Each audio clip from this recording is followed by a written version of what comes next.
All right, YouTube, how you doing? Welcome back to the channel. It is Friday. Happy Friday to everyone out there. June 27th, we got a full 15-game MLB slate to dive into in today's video. Like we always do, I'm going to dive into each and every one of these games. I'll give you my prediction on the side. I'll give you my prediction on the total. We'll talk about any other plays like player props that we like within the game as well. But as always, guys, keep an eye down on the pinned comment of this video. That'll take you to all of my final plays. So I'm actually rolling myself. If that does interest you, absolutely free down in the pinned comment. All right, YouTube, how you doing? Welcome back to the channel. I tell you guys I'm a dummy all the time. They don't suck. They've just been sucking. Get them down to -3 for more juice than Jose Canseco in his prime. Tell me you're new without telling me you're new. So don't go jumping down my throat in the comments, right? If you want to fade me, or if you do want to ride me, this still leaves a bad taste in my mouth, right? And remember, more chins, more wins.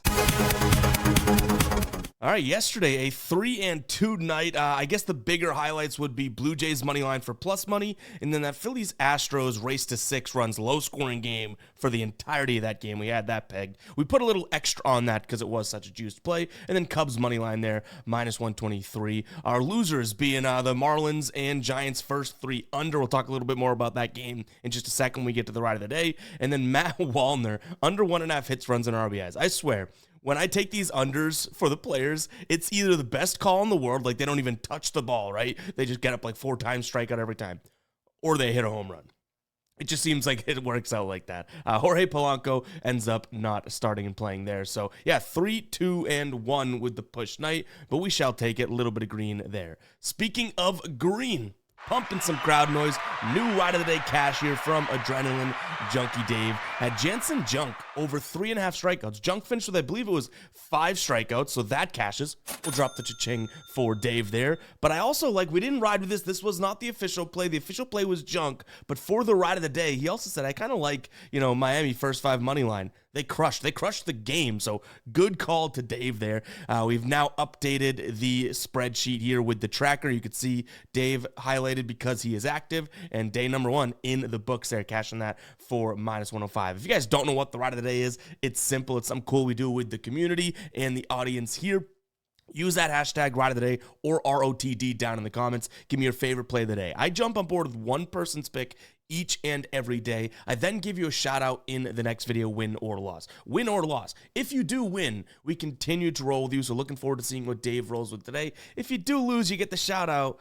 But we got a womp womp on this soundboard here, and we'll play it if we need to, if you guys do pull out an L. So, enter at your own risk, but it's still just a fun thing. I love the ride of the day, and you guys have loved it for years as well. Something really, really cool that we do. So let's go ahead and dive into today's slate. Guys, hit that like button, hit that subscribe button as well. Let's get rocking here. Good vibes on this Friday. We're starting off with Pittsburgh taking on the Mets. Now, this is a tough one to get to Pittsburgh. I will admit that. You have David Peterson going up against Mitch Keller. David Peterson has had a really good year. Now, he struggled in his last couple starts on the road in Atlanta, on the road in Philadelphia. So there is that.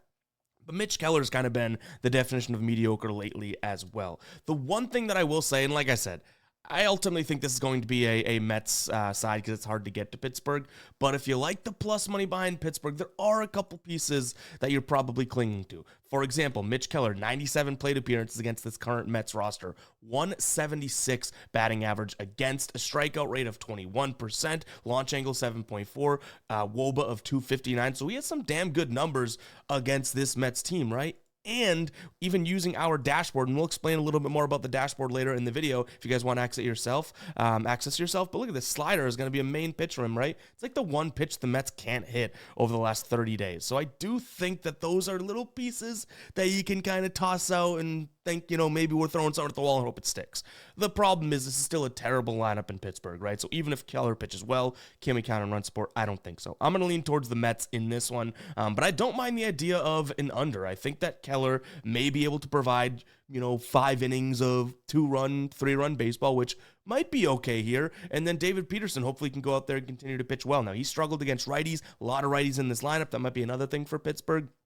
But ultimately, I do think that there's a discrepancy, and I think it's the perfect sort of get-right spot for Peterson. So Mets in the under, but like I said, there's some lanes to take to get to Pittsburgh. Probably does keep me off of the Mets for a final play today, though. There's enough there at least. Baltimore taking on Tampa Bay. Ryan Pepe Le Pew on the mound going up against Tomoyaku Sugano. I will say that Baltimore took 2 of 3 last time these two teams played. I feel like it kind of got Baltimore going a little bit too.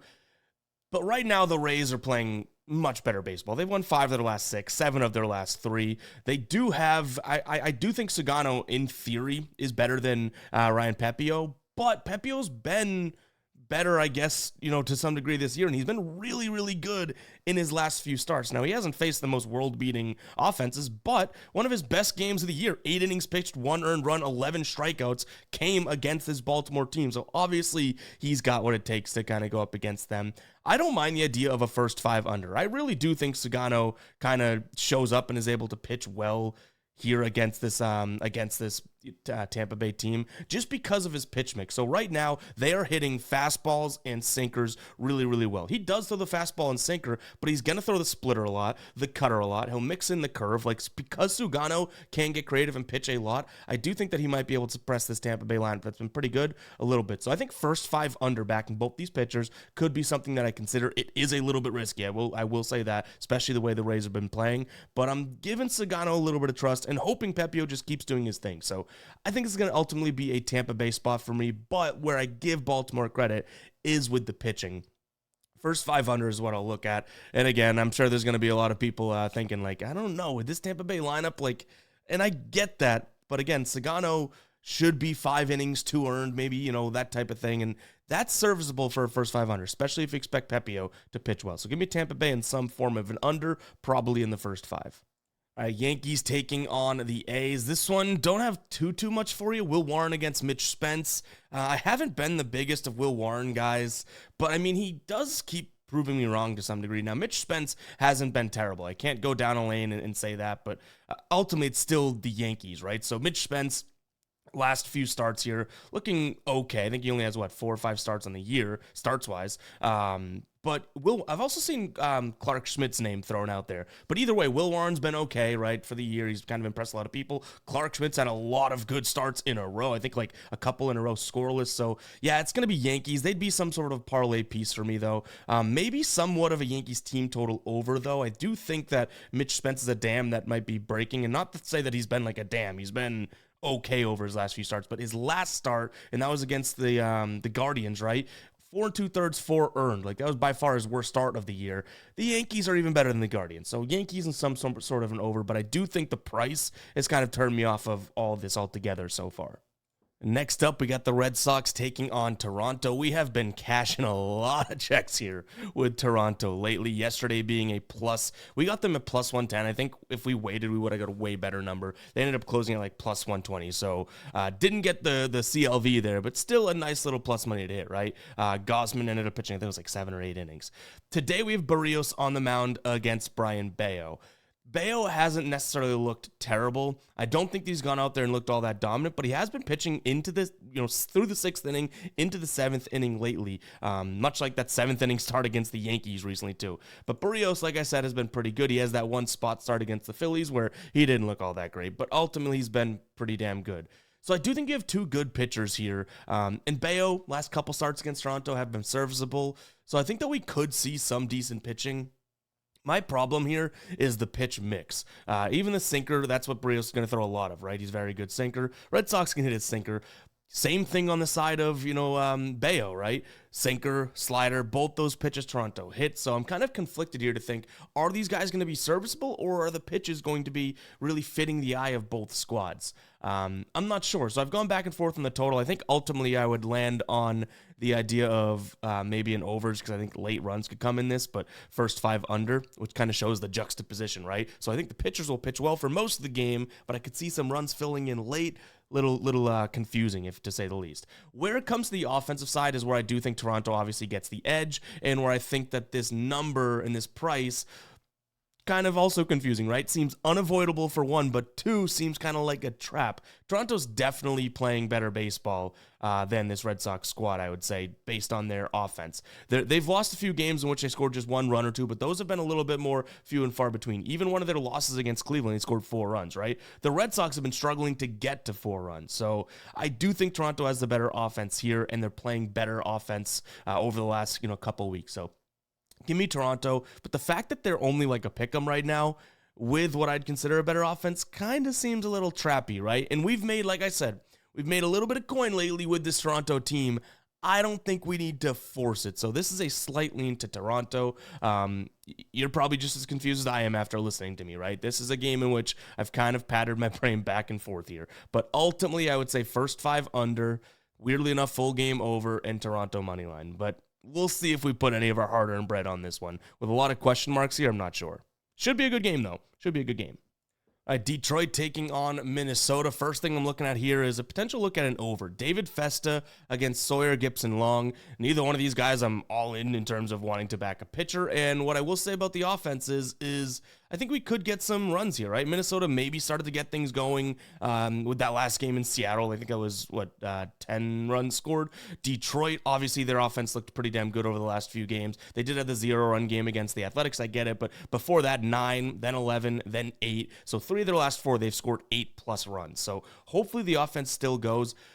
A little concerning that Detroit's been crushing lefties, not so much righties. But David Festa, again, on the mound, he's not exactly a premier righty, right? So I do think that they can kind of get to him in terms of his, career against this Tigers lineup. Nothing great, nothing bad or anything like that. But ultimately, he's got 6 starts so far this year. He's got an ERA all the way up at nearly 7. On the road, he stinks. Against righties, he really stinks. A decent amount of righties in this lineup, too. So give me an over 8.5. I think both these guys can hopefully kind of get it going offensively, and neither pitcher is going to be all that phenomenal.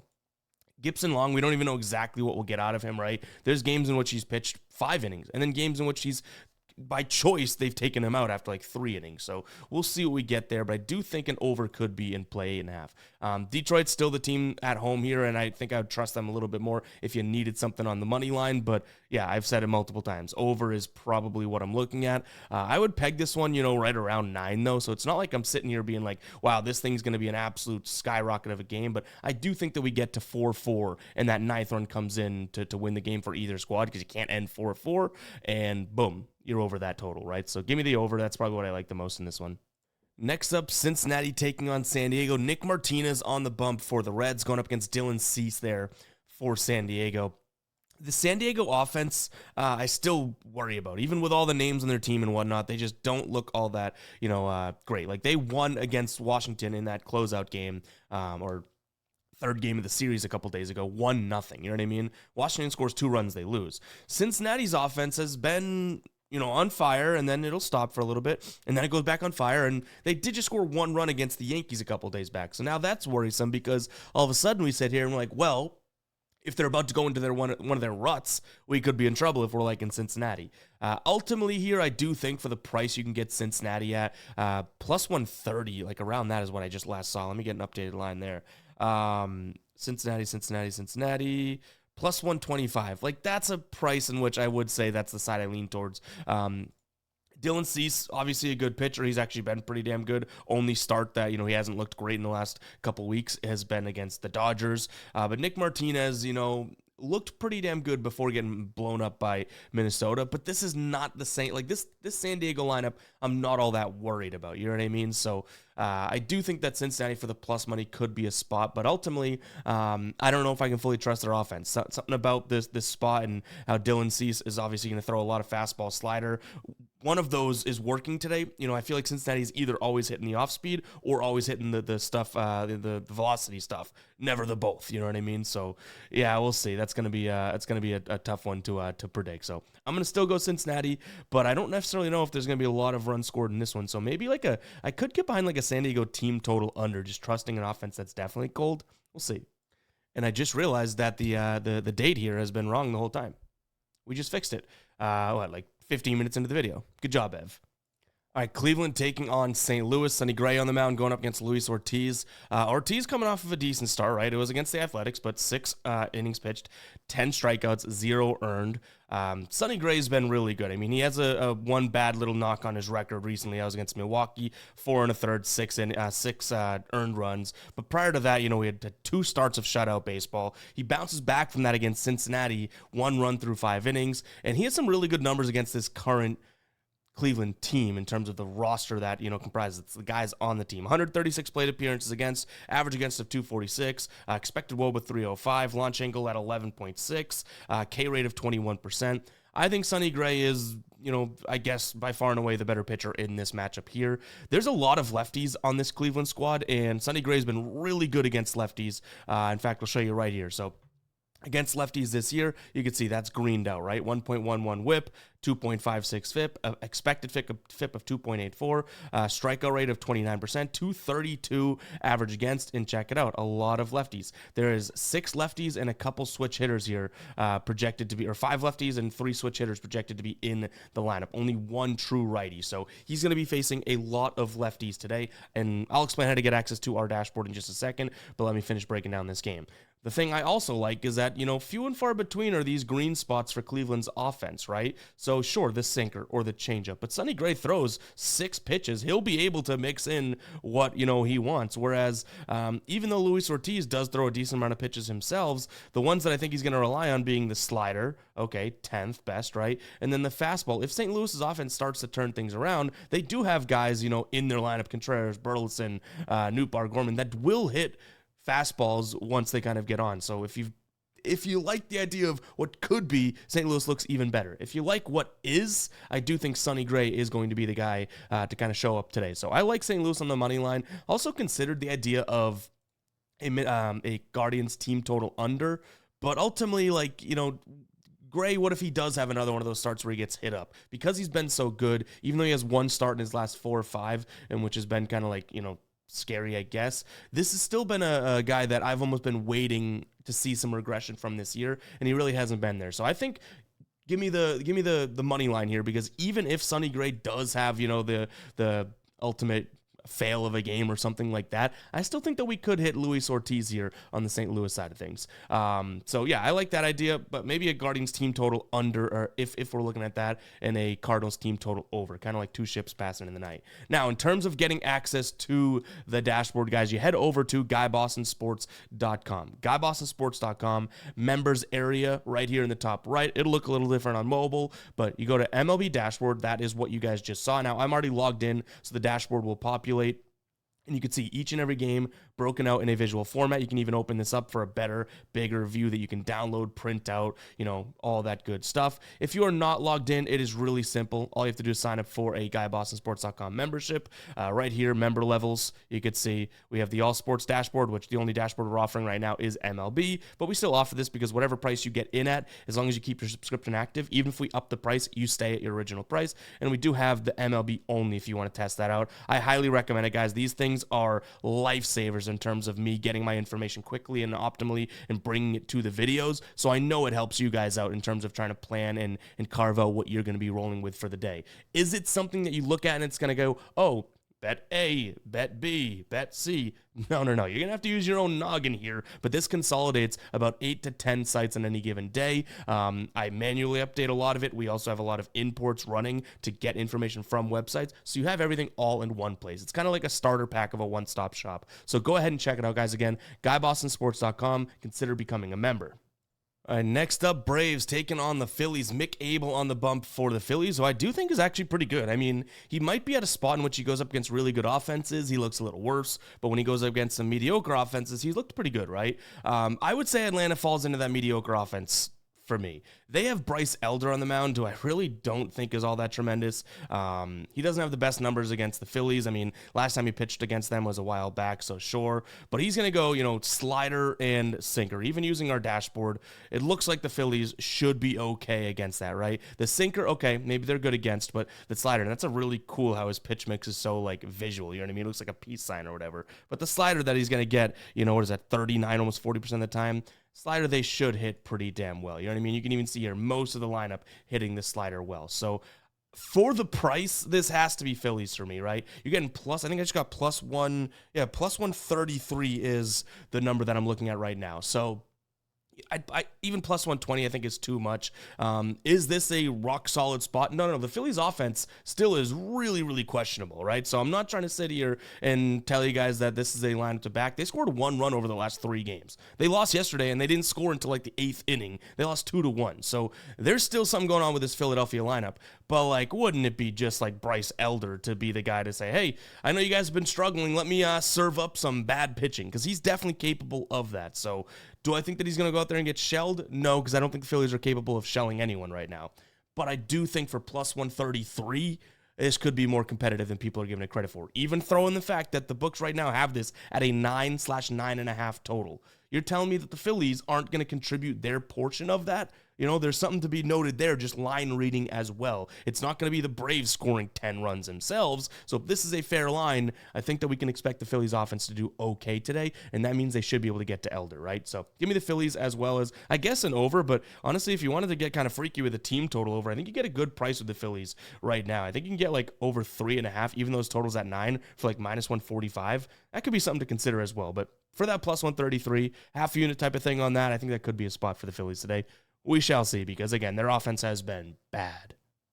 All right, Chicago taking on San Francisco. Landon Rupp on the mound going up against Aaron Savale. I would say, you know, Rupp has a pitching advantage here. He's coming off of a shutout game against the Red Sox. Savale is coming off of kind of getting hit up by Toronto. It's pretty tough, though. You know what I mean? Like, this is either Savale that's going to pitch well, like we even saw a couple times with the Brewers this year, now with the White Sox, or he's going to get kind of dinged up, which, again, in his first start with them, he did. I think he pitched, like, deep into the game, but still, you know, not enough to help them win the game. So, to me, San Francisco's probably the side, but, like, for minus 168, Landon Rupp, with the way the San Francisco team, you know, just played yesterday. I mean, they were in San Francisco. Now they fly to Chicago after getting beat and swept by Miami. Like, either they're going down, and you can hop on and still get another couple losses out of them, or they bounce back strong. That's not really a game or a gamble that I'm willing to jump into, but I do think San Francisco's the better squad here, but that price is just out of the world. So if you like, you know, the White Sox at plus 160, I get it, sure. But this White Sox team is bad, and they just won yesterday against Arizona. Or 2 days ago against Arizona. Do we really think that they're going to go out there and win 2 games in a row? You know, it's been few and far between when they do that so far this year. I will lean towards an under, though. What I'll say here is I either think one of these squads kind of doesn't show up, right? So we have 8.5. I could see this being a 5-2 game on either side. Maybe Chicago's offense does show up, but all of a sudden we're sitting here in San Fran's doesn't type of thing, right? So I don't mind the idea of an under, but again, I already talked about it within the middle of this game. It does seem kind of like a roll of the dice, right? Like, we're coming at this from a couple different angles that just don't feel rock solid, you know? Even player props, I dug into this one, and nothing really aligned. So it might be a good game to say, okay, pump the brakes, there's value elsewhere. Hey, before we jump into this game, guys, I want you to go ahead and comment 22. You're 22 minutes into the video. Thank you first and foremost for that. And I want to do what we did, was it yesterday, the day before, in which when you're commenting that, don't just leave it at 22. Let me know your favorite market so far this year. That was awesome reading when we had you guys comment that last time, because it's great to see. We saw a lot of first fives, and a lot of people are dabbling in home run markets, which I like the first five. I don't really dabble in home runs too often, but I do want to know what markets you guys are, you know, dabbling more and more, because that was really cool seeing that. Like, there was a lot of first 7 innings lines and markets that you guys were talking about, so that was interesting. And then a lot of live. A lot of you guys were saying, I really only look at live betting, and it's like, well, that does make sense, because you can get a feel for how it's going and compare book to book and maybe get some good value for, you know, live sites that are slow to update, that type of thing. So kind of cool. But yeah, let me know what market you are, you know, most interested in, I guess, so far this year. For me, it's still first 5 unders and probably player under 1.5 hits, runs, and RBIs. But that first 5 under has definitely been our bread and butter so far this year. Anyways, let's jump back into this. We got Texas taking on Seattle. Logan Gilbert on the mound against Nate Eovaldi. Eovaldi, one of, if not my favorite pitcher in the league, right? Gilbert hasn't necessarily looked all that tremendous since coming back, but he hasn't looked terrible. I guess last start you could say was kind of bad, but that was against the Cubs in Chicago. Now he's in Texas. I could see this being a low-scoring game, so I'm kind of targeting and circling a first 5 under. The reason I do like that, you know, first and foremost, is that even with Gilbert, who's a phenomenal pitcher, we know that, right? But even with him, you know, having a little bit of a question mark around what's going on here, Eovaldi still should be able to show up, right? So that's first and foremost a good thing. Eovaldi so far at home this year, or I guess it's 3, 1, and 1 because he's pushed on the 4. So I do like the spot there. If you don't like the 4 and you want a 4.5 type of thing and you don't like to take the, the flat numbers like that, I would say maybe turn your attention to an under 2.5 in the first 3. It's minus 160, so it is juiced. I'll tell you that right away. But Mike, like we've talked about, and we've had some success with these first 3s. I'd say a little bit of success because we've definitely had a little, a few L's too that's come our way via it. But the great thing about that is that for the first 5, you're getting 4 runs, for minus 140. Full run discrepancy between, the push potential there of 4, and then if 1 comes in, you end up losing. At least with the first 3, you only have that half run difference between how many runs are needed to score to lose, and if they score 1 less than that, the win, because you have that half run. So I don't know if that's making sense to you guys. It makes sense to me. Essentially what I'm saying is that I do think that 20 cents might be worth it in the juice because you do have that extra half run of, value, I guess, in a sense, or value, more of like leash, right? You have a little bit more of a safety net. So yeah, first 3 under could be something that we get down with. I want to back both these pitchers, essentially. In terms of where we'd go from a side perspective, I do think that the Mariners offense is better than this Texas offense right now. How much better? I'm not all that sure, but it's even if they're the better offense, it's Nate freaking Eovaldi on the mound. So I think I have to lean towards Texas in this spot. This is also one where a few player props could definitely be popping up. I have a couple on a short list as of right now. Julio Rodriguez under total bases. Jorge Polanco, who we wanted to take yesterday, under in bases, right? We have, I believe, one more under as well. Luke Raley here, under 1.5 hits, runs, and RBIs. So Polanco actually under 1.5 hits, runs, and RBIs might be something that we roll with, much like we talked about yesterday. I love the pitch mix and all that, right? And then same thing with Luke Raley. The pitch mix I like a lot, not necessarily the hand. He actually bats righties better. So Polanco out of those two probably being one that I'm more in love with in a sense. You could probably expect that as a final play. In that first 3, though, Milwaukee taking on Colorado. First and foremost, I don't think that Milwaukee deserves to be minus 200 favorites, but we get why they are, right? You're like, that's not the shocking part. They are because they're going up against Colorado. It's not because Milwaukee is this incredible team or anything like that. Like, they have won a lot of games lately, but they played Minnesota and Pittsburgh in series back-to-back. This has to be because they're going up against a Colorado team that's not all that great. What I will say is Colorado, that's a tough word to say today, has Kyle Freeland on the mound, who's actually been really good when on the road so far this year. But Milwaukee's offense, I'll give them enough credit there that this offense probably still can get to Freeland. In terms of, what we'll see out of him will be a lot of fastball, cutter, sinker, slider. It is a big pitch mix. Milwaukee, if it's not the sinker, they should be okay. Even the splitter, but I don't think Freeland throws a splitter. So to me, it's still Milwaukee, but I do not agree with a minus 200 price tag. What I could get behind would be an under because, okay, Quintana, say we're giving him a lot of credit against this Colorado offense. Great. But then you also can at least give Freeland a little bit of credit here to be able to go out there and pitch decently, right? I mean, over his last 5 starts, I think he's got like a 2.1 ERA. He's gone up against San Francisco, Miami, the Mets, the Yankees, and the Phillies. He's held his own, so maybe this is a decent spot. I think he already has a bad start, but it was in Colorado against Milwaukee earlier this year. But again, in Colorado. So maybe an under could be a look, something like that, just kind of giving Freeland his flowers. But it's still the Rockies. And even though I'm sounding like Freeland's that great, this is a Milwaukee team that's been hitting pretty good and pretty well against lefties. All right, Houston taking on the Cubs. The biggest thing for me here, in fact, there's 2 things.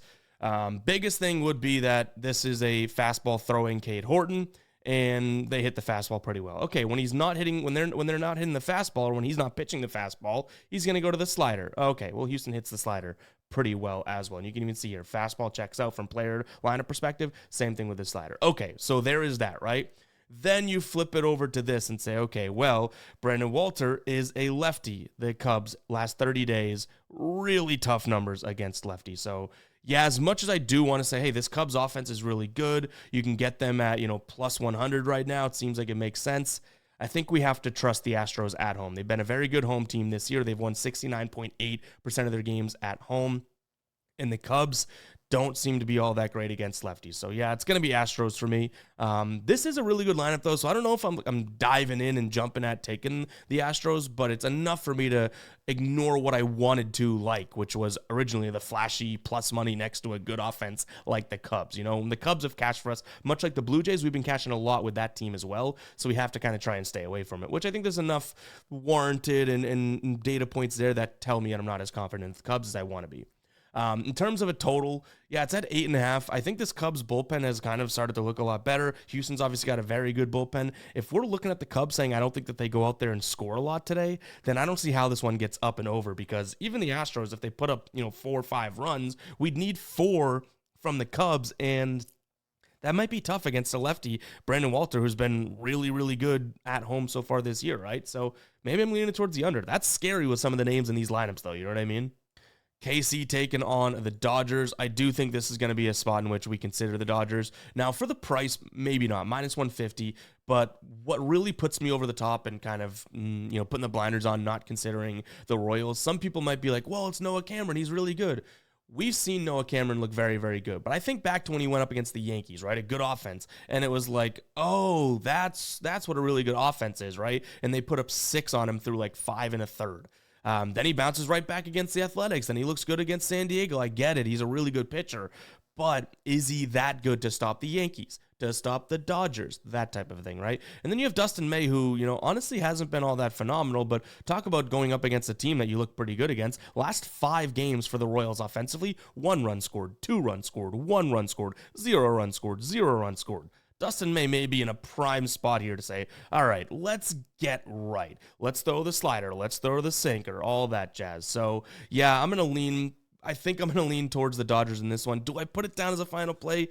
We shall see. But ultimately, as long as it's good enough weather there in Kauffman Stadium in Kansas City, I think this has got to be a Dodgers spot, which it kind of pains me because I almost want to try and find the hole and back the younger pitcher, you know what I mean, and Noah Cameron because he is good, but I do not think that I can get there. So I'm going to lean towards the Dodgers in this spot. In terms of the total, I guess I would lean Dodgers team total over ultimately. Now, I would say if we look at this from a perspective of, the Royals contributing, I don't necessarily think that they're going to do that. That's why I can't really jump at an over 9.5. I think the Dodgers can get to Cameron. That's the big part. It's not necessarily me thinking, oh, well, what if the Royals step up? I don't think I'd be as heavy on the Dodgers if I thought the Royals would have an offensively good game today. So it's all Dodgers for me. That's why I'd lean their team total before I do get to the full game.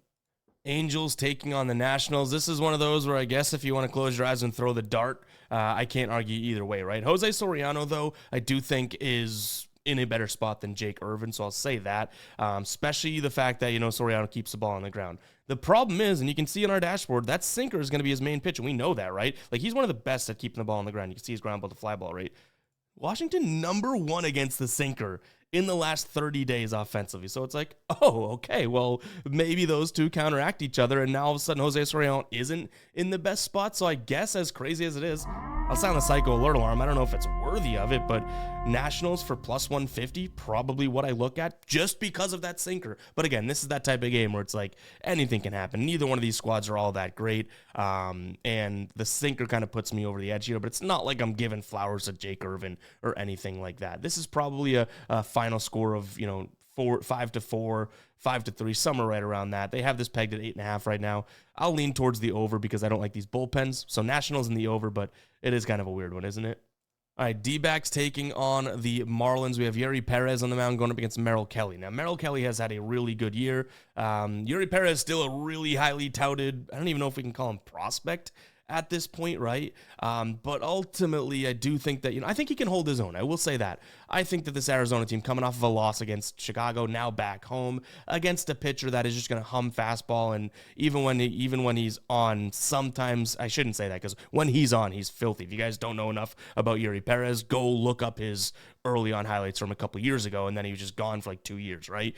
I should say when he's off slightly, his fastball is going to be the thing that he throws, and it should be a spot in which Arizona can kind of hit it, right? A lot of those guys in the lineup can hit that, especially here at home. But if he goes out there and pitches well, I think we're going to have a little bit of a pitcher's duel. Then we're going to get to the bullpen, though. and Arizona still should be able to score in this Miami bullpen. So you see what I mean? It's like no matter how you want to cut it up, even if Yuri Perez goes out there and pitches really, really well, then okay, well, I can't necessarily sit there and think that in the late innings, this Miami team has any sort of an advantage, right? So yeah, to me, this is probably going to be a Diamondback spot. In fact, right now, you can get over on Novig, which I'll have a link to Novig in the description, guys, a peer-to-peer exchange versus, going up against the conglomerate books. You can get this for minus 159, which that may be a little bit of juice that I'm willing to drink, because this is minus 175 elsewhere. So yeah, I like Arizona money line. Their team total over. I don't know if I like the full over of 8.5, because we don't know necessarily what we're going to get out of Miami, but I do like Arizona on the money line there, especially if we can get that price. So yeah, that price definitely has enticed me to potentially make this a final play. But guys, it's going to wrap it up for today's show. Hopefully you guys did enjoy. If you did, make sure to hit that like button, hit that subscribe button as well. Hit those notifications. We got some cool stuff coming up as well that you're going to want to be early on in watching the videos to kind of reap the benefits of. So little teaser there, but definitely go ahead and hit that notification bell as well. We also have some live streams coming. You don't want to miss those. That'll help you get notified. So go ahead and check it out before I knock over my entire mic. Catch you guys in the next one, all right? Peace out.